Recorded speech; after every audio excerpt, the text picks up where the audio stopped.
Ravi Madhu's cooking is all about inspiring everyone to cook delicious cuisines at home.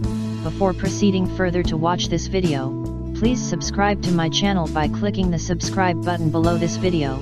Don't forget to touch the bell button besides it so as to enable automatic notification of every new cooking video. Also like the video after watching it if you really like it.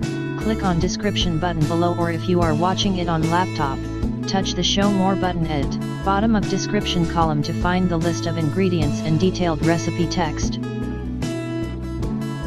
Today we are making Falahari Kuttu ki Poori, that is fast friendly buckwheat flour Indian fried bread, and Kashifal ki Sabzi, that is pumpkin curry. Potato curry is mostly cooked during fasts, but you get bored sometimes by eating potato again and again. Here is another option to make delicious pumpkin curry. To make it, put a wok or pan over medium heat with 2 tablespoons cooking oil or ghee in it. Add 1/4 teaspoon rayee, that is mustard seeds, and ½ teaspoon jeera, that is cumin seeds, into hot oil. When seeds start to splutter, add 500 grams seeded cubed rinsed and drained kashifal, that is pumpkin, into pan. Toss to coat all pieces evenly with oil. Cover the pan and cook covered at medium-low heat for 15 minutes. Keep on stirring often.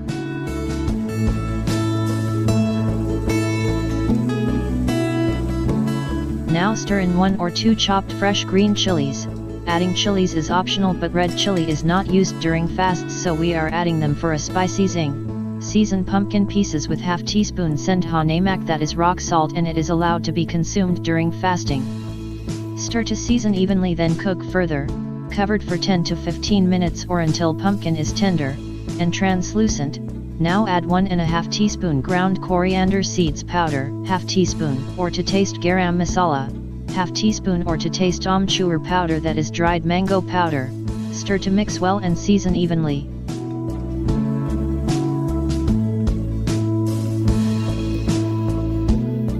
Add 3/4 teaspoon or to taste of sugar or grated jaggery into pumpkin curry.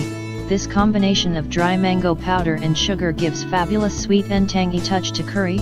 Stir again to mix, then cook covered for another 5 minutes or until sugar melts and infuses with other seasonings. Stir in chopped fresh green coriander or cilantro and turn off the heat. Delicious Falahari Kashifal ki Sabzi is ready. Keep it aside until serving time. Now let's prepare puris. Mash 2 boiled and peeled medium-sized potatoes in your parrot or large bowl. Also add 2 tablespoons kuttu ka atta, that is buckwheat flour, into mashed potatoes. Season with ½ teaspoon or to taste of rock salt. Also add in 1 tablespoon cooking oil or ghee. First mix all with your fingers, then knead into dough. Do not add water into dough. Add more potatoes if the dough is too dry, or add more flour if dough is too soft. Knead dough just before time to fry, as it gets too soft very fast. Heat enough cooking oil or ghee in a wok or skillet over medium heat to fry puris. Dredge small dough ball into dry buckwheat flour and roll on your rolling board into puri. Carefully drop rolled puri into hot oil and fry while pushing gently downwards into oil or ghee and pouring hot oil over it when it starts to puff. Fry until well puffed, then flip onto other side and fry for a couple of minutes or until well browned at bottom. Flip over again and continue frying for another minute until well browned on that side too. Drain browned puri onto paper towel lined plate and repeat the process to fry more puris with remaining dough.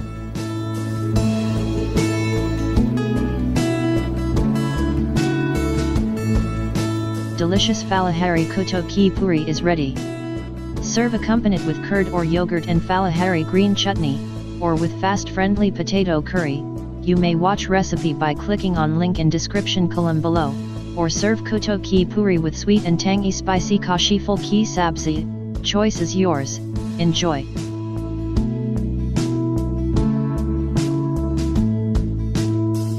Did you like it? Please write your views in comments column below for sure. Your feedback is really important to us. Thanks.